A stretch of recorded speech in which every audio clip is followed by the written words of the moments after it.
Morning dear students. आज मैं आपके लिए क्लास 11th का नेक्स्ट वीडियो लेकर आया हूँ बेटा। लास्ट टाइम हमने empty sets, equal sets, equivalent sets यानी टाइप्स ऑफ सेट्स पढ़े थे, ठीक है। उसी के बेस पे हम क्वेश्चंस कर रहे हैं।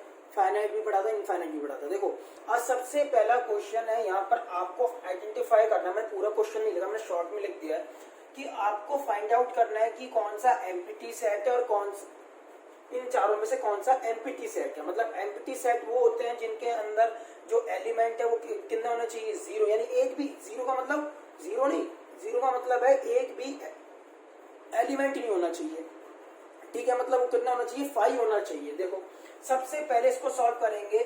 x such that x square minus 3 equal में 0 and x belongs to natural number. पहले तो x की वैल्यू निकालेंगे क्योंकि x की डेफिनेशन है। तो x स्क्वायर इक्वल टू में कितना हो जाएगा 3 और इधर जाके प्लस माइनस अंडर रूट में 3। ये आ गया। क्या ये प्लस रूट 3 और माइनस रूट 3 क्या कभी नेचुरल नंबर हो सकते हैं क्या? नहीं। तो यहाँ पर कोई भी एलिमेंट नहीं है, तो कितना हो गया 5, ठीक है। अब x is N even prime number. देखो x इवन प्राइम नंबर, सबसे इवन प्राइम नंबर कौन सा होता है? 2 is a even prime number. तो मतलब इसके अंदर एक एलिमेंट तो है, ठीक है। अभी चेक कर लेंगे यहाँ पर 4 to 5 के बीच में कोई नेचुरल नंबर होता है क्या? उसने बोला हुआ है वो नेचुरल नंबर होना चाहिए, नहीं तो होता ही नहीं। तो ये हो गया 5। x स्क्वायर इक्वल में 25 सॉल्व करेंगे तो x की वैल्यू क्या आ जाएगी बेटा, प्लस माइनस 5। तो ये दोनों क्या है, ये दोनों क्या है, ऑड इंटीजर्स है।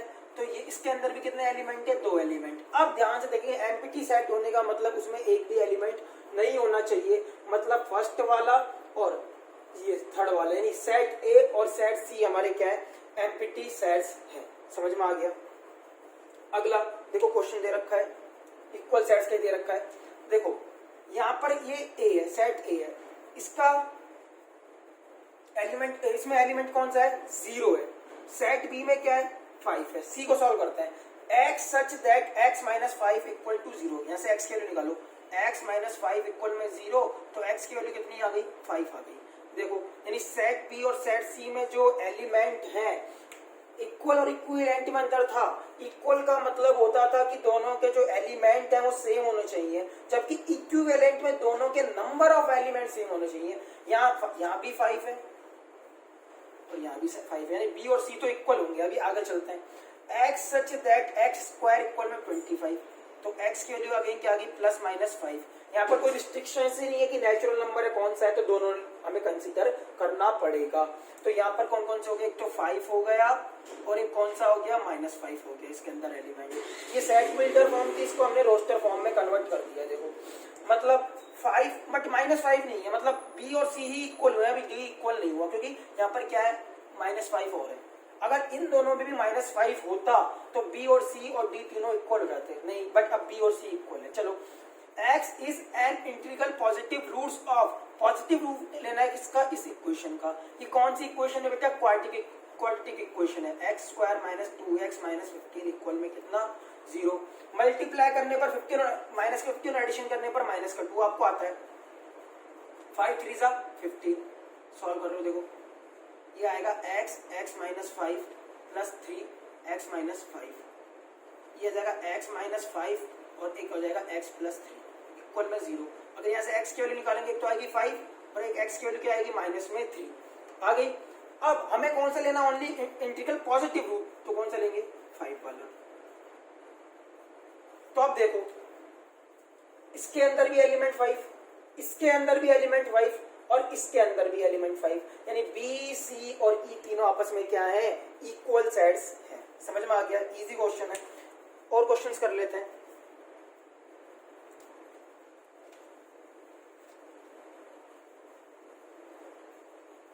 ये वाला पूरा सेशन आपका किसका है, क्वेश्चन बेस है, ठीक है। क्वेश्चन दिया हुआ है तो आपको वही इक्वल सेट्स निकालने हैं।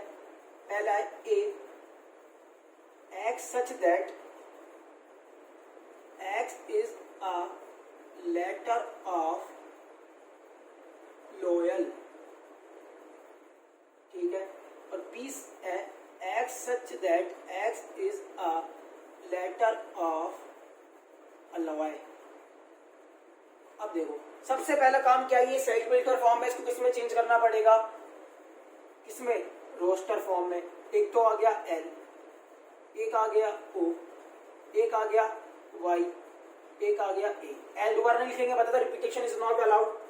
सेट बी को लिखो, क्या होगा, A L O Y. Check कर लेते हैं, L L O O Y Y A ए।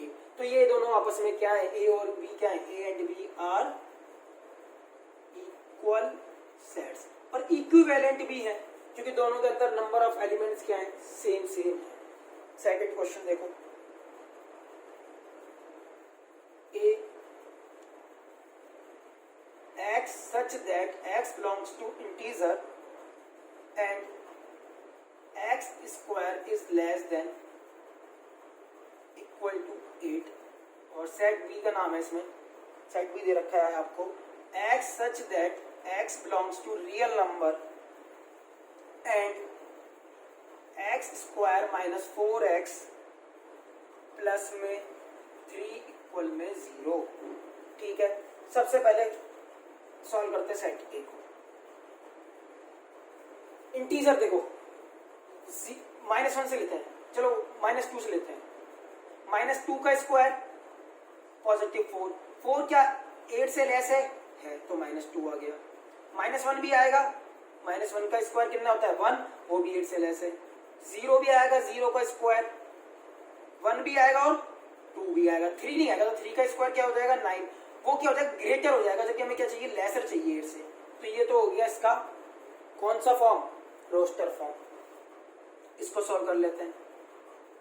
जब इसको सॉल्व करोगे क्वाड्रेटिक इक्वेशन है x square minus 4x plus में 3, मल्टीप्लाई करने पर 3 और एडिशन करने पर -4, 3 1 जा 3, कॉमन ले लो x, यहाँ से -1 कॉमन ले लो, हो गया x minus 3 x minus 1 equal में 0। तो यहाँ से x की वैल्यू आ गई 3 और यहाँ से x की वैल्यू आ गई 1, ये आ गया 3 और 1। अब देखो क्या ये इक्वल सेट्स हो सकते हैं क्या, नहीं, यहाँ पे तो सिर्फ 1 है, 1 थोड़ी मतलब तो सारे के सारे एलिमेंट चाहिए। तो a and b are not equal sets, they are not equal sets, equal sets नहीं हो सकते। ठीक है,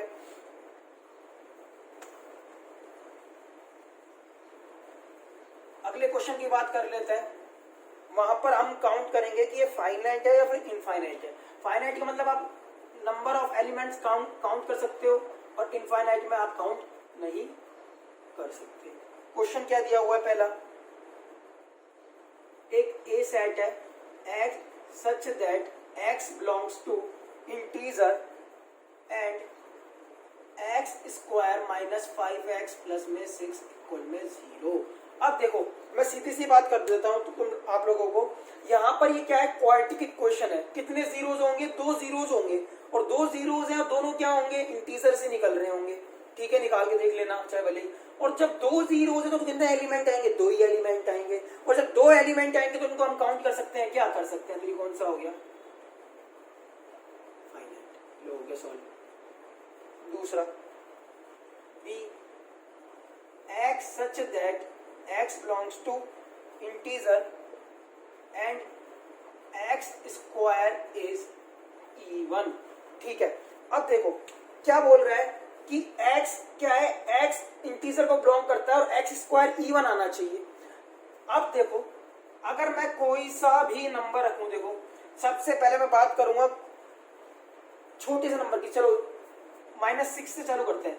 -6 का स्क्वायर क्या आएगा 36, इवन नंबर आएगा नहीं आएगा, इंक्लूडेड है। -5 का स्क्वायर ये है तो -5 है तो इंटीजर, बट इसका स्क्वायर इवन नंबर आएगा नहीं, तो हमें कौन सा करना पड़ेगा -4। ऐसे ही -2, फिर 0, फिर 2, फिर 4, फिर 6, इवन नंबर का स्क्वायर ही तो इवन होगा, और कहां तक जाएगा इनफाइनाइट तक। कोई हमें लिमिट दे रखी है क्या, नहीं दे रखी। हमें बोल रहा है सिर्फ x स्क्वायर इवन होना चाहिए और इंटीजर होना चाहिए। इंटीजर तो कितने होते हैं इनफाइनाइट, तो ये कौन सा हो गया इनफाइनाइट। थर्ड क्वेश्चन कर लेते हैं। C x such that x belongs to integer and x square equal में 36। अब सॉल्व करोगे दोबारा क्वाड्रेटिक क्वेश्चन है, कितने जीरोस आएंगे, 2 जीरोस आएंगे, दोनों जीरोस क्या आएंगे, इंटीजर्स आएंगे, तो कौन सा होगा, सीधा सीधा फाइनाइट हो गया। अगला क्वेश्चन बताओ, देखते हैं।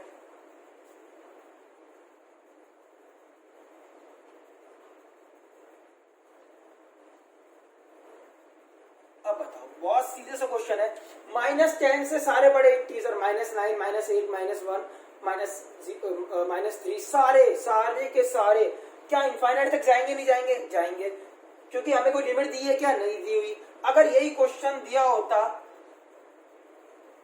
x such that x belongs to integer and x